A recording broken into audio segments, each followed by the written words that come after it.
President Vladimir Putin says Russia is developing new weapons to ensure a global strategic balance. Putin said his country is working on state-of-the-art, weapon technologies such as laser, hypersonic and robotic weapons. He added that strategic balance has allowed the world to avoid large-scale military conflicts, and any attempts to upset it can be extremely dangerous. Putin also stressed Russia's efforts to efficiently neutralize any military threat to Russia. Moscow's relations with the West have been seriously damaged over the crises in Ukraine and Syria. NATO's US-led missile system and Washington's attempts to develop prompt global strike have been considered among major threats against Russia's security. Prompt global strike refers to prospective weapons systems that would be able to deliver a precision strike anywhere in the world within 1 hour. Moscow wants an explanation after 3 Swiss fighter jets were seen flying close to a Russian government airliner.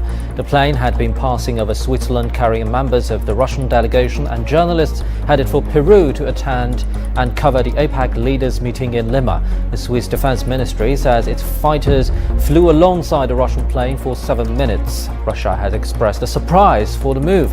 The Swiss military says it was making a routine check. Such checks are conducted around 400 times a year. Russian President Vladimir Putin flew to Lima on a different plane.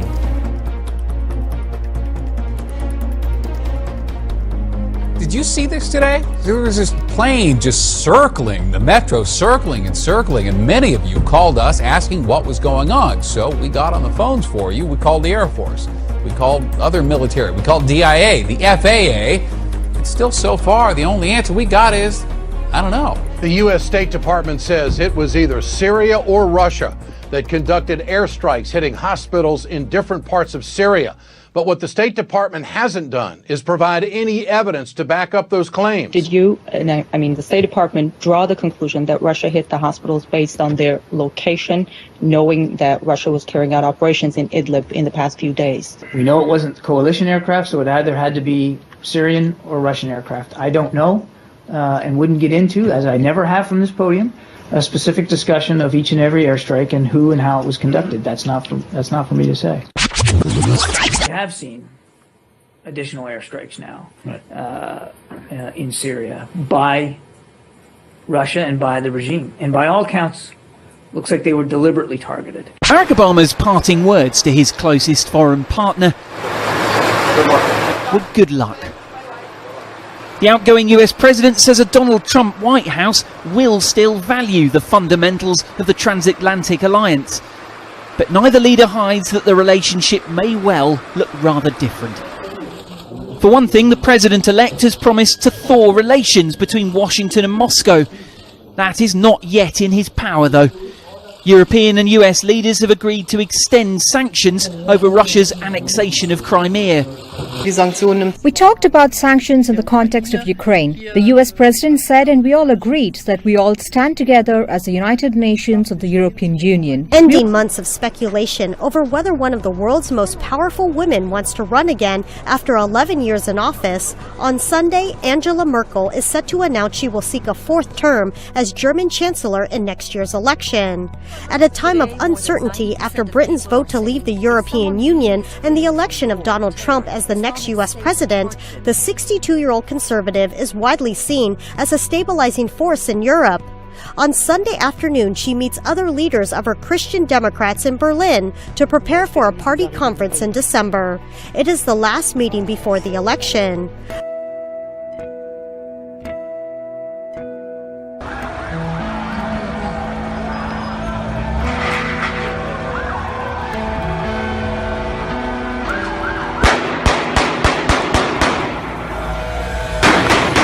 President-elect Donald Trump vowing during his campaign to build a wall between the United States and Mexico.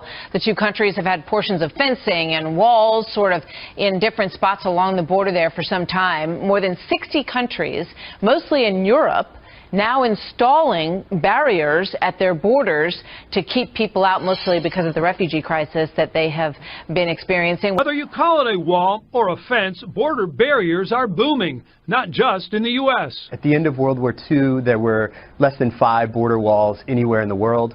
As late as 1989, when the Berlin Wall came down, there were about 15 border walls. Today, they're almost 70.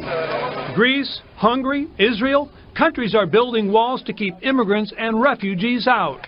What the walls are meant to do is to be a form of deterrence, to make it much harder to cross a border, with the idea that that will discourage people from trying to cross. We have a lot better idea of what's coming across the border, and we're a lot more likely to apprehend it. Along the southern border, agents rely on 350 miles of existing fence. We might only have 30 seconds to a minute before we lose sight of those people. The point of the fence is to slow down the traffic in areas where they're able to quickly move into the U.S. It's clear that President-elect Trump will have his hands full with foreign policy issues from day one, among them the Syrian civil war and refugees. How many refugees America lets in has been controversial. Now one expert is suggesting that how many and who gets invited should be left up to the American people. In his recent article, Coming to America, May writes that he disagrees with those who want to close off America's borders completely, but thinks prioritizing who gets to come in by considering what's best for America is smart policy, especially when you consider that of the first 11,000 Syrians invited to live in America, only 56 of them are Christian. Both houses of Congress and the Obama administration have recognized that genocide is taking place in the Middle East. They've designated that there are victims of genocide. Genocide means whole communities being targeted for extermination. It seems to me once you agree and understand that these communities are facing genocide, you need to prioritize those victims. And that means they get to the front of the line. It's inaction that runs counter to U.S. policy, not to mention immoral, when you consider the lessons of World War II, Bosnia, and Rwanda. Instead, the U.S. has designated Christians in Syria and northern Iraq as suffering, but told them they'll have to get in line. And even that isn't as easy as it may sound. They're afraid to go to the camps the UN has set up. It's not the UN's fault exactly, but they are not protected in those camps from Islamic State infiltrators, from criminal gangs, and from other people in the camp who may be hostile to Christians for all sorts of reasons.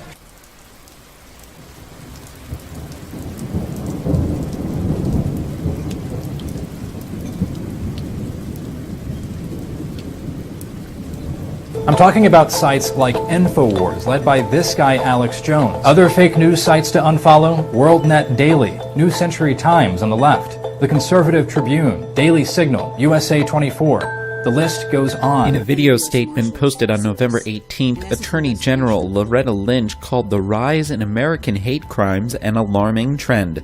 The FBI released a report this week showing hate crimes against Muslim Americans had risen 67% in 2015. Last year saw the second largest number of anti-Muslim incidents tracked by the FBI since the Bureau started releasing hate crime stats in 1992. Lynch stated the Justice Department will continue to champion the values of diversity and inclusion that have always been the bedrock of our nation's progress. One of the biggest narratives coming from the mainstream and social media right now is that there's a rampant rise in crime against minorities now that Trump has been elected, that now there's an army of racists out there attacking anyone who isn't a hetero white male. And so much of it is just made up. The website Reason took the time to debunk some of the bunk in an article they entitled, "There is no violent hate crime wave in Trump's America."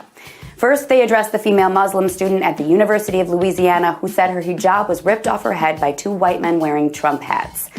But that was fake. After local police got involved, she admitted she made it up.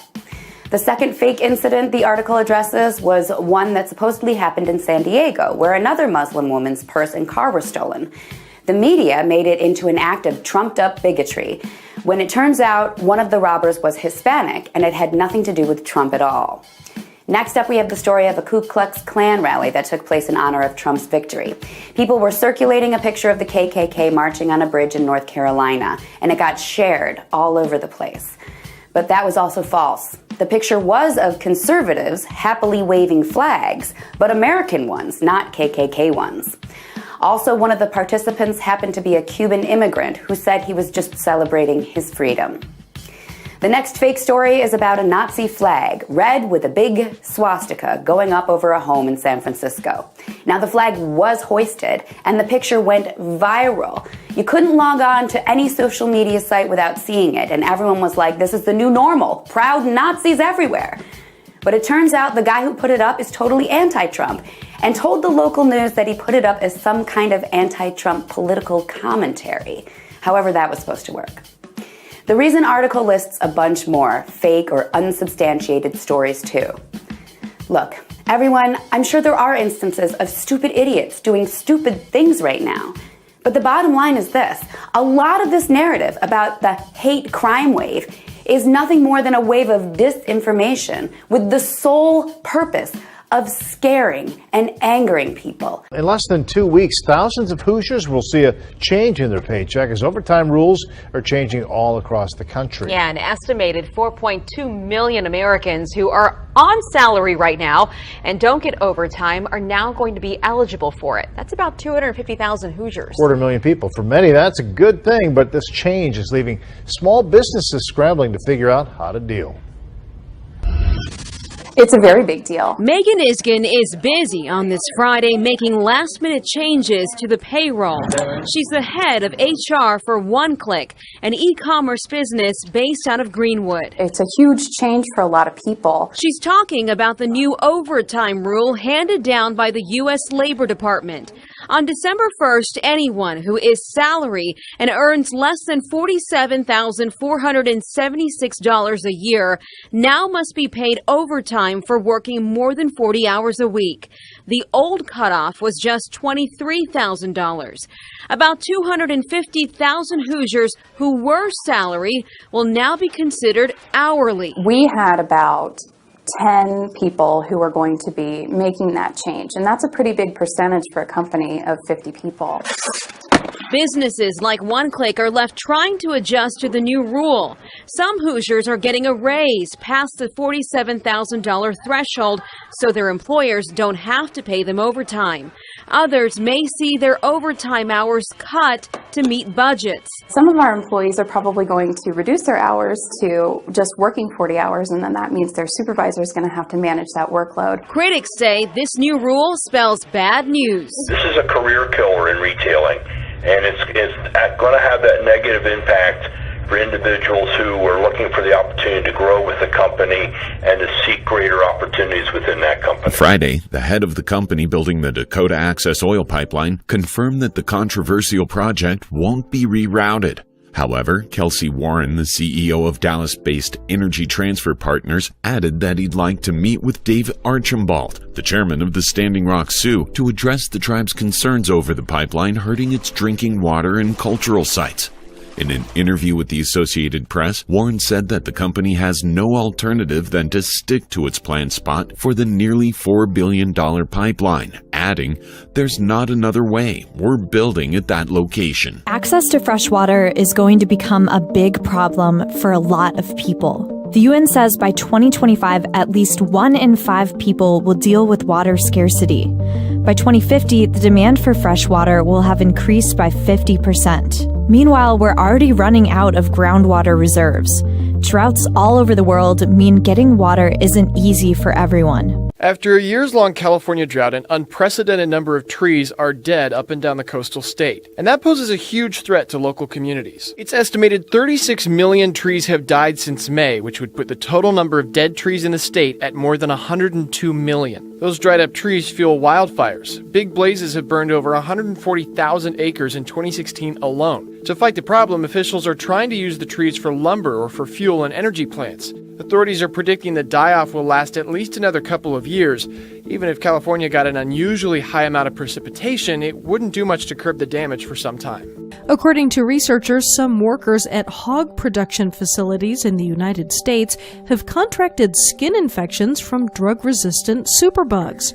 Overuse of antibiotics used to speed up growth has been linked to the development of bacteria that doesn't respond to many antibiotics.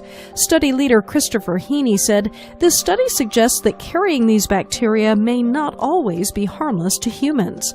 After conducting nasal swabs on over 100 workers and their families, Staphylococcus was reportedly found in 44% of workers and 39% of their household members. Nearly half of the infections found were multi-drug resistant, meaning they do not respond to antibiotic treatments. Korea's first outbreaks of bird flu caused by the H5N6 virus have been reported at 2 poultry farms in the central and southern parts of the country. According to the Ministry of Agriculture, Food and Rural Affairs, more than 62,000 ducks have been culled to stop the spread of the virus, and vehicles are being stopped from coming within 3 kilometers of the farms. The Agriculture Ministry reported last week that the virus had been detected in the droppings of migratory birds. H5N6 has been found in several Asian countries and has led to at least 6 deaths in China.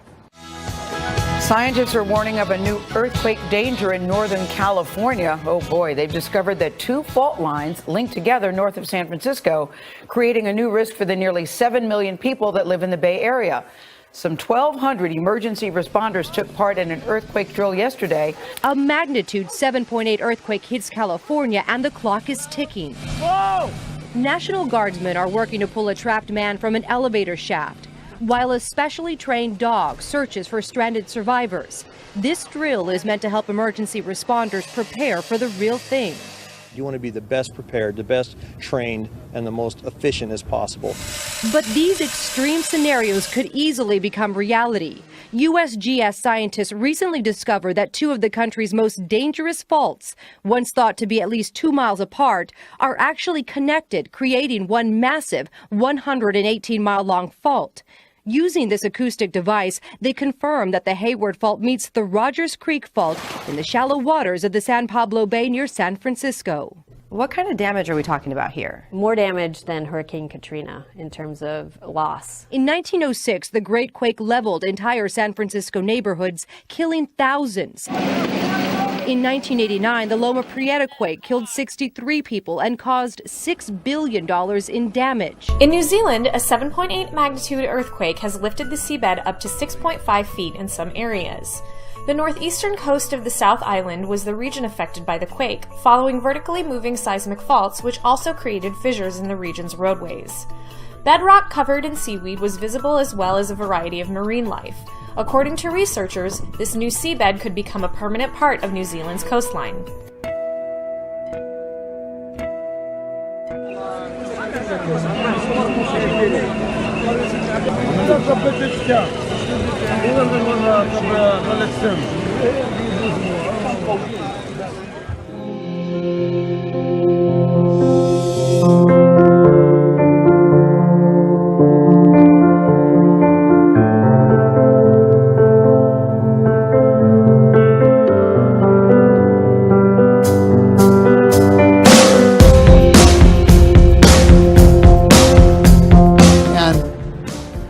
To hear the reaction of the flight being delayed because of a Gold Star family and the first class cabin booing that was really upsetting.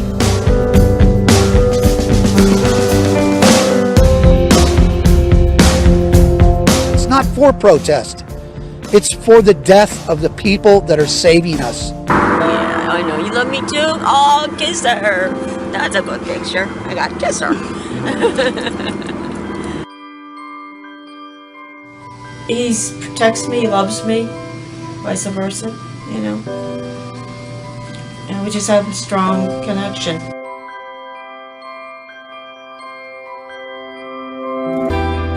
We were taking our walk, our usually daily walk.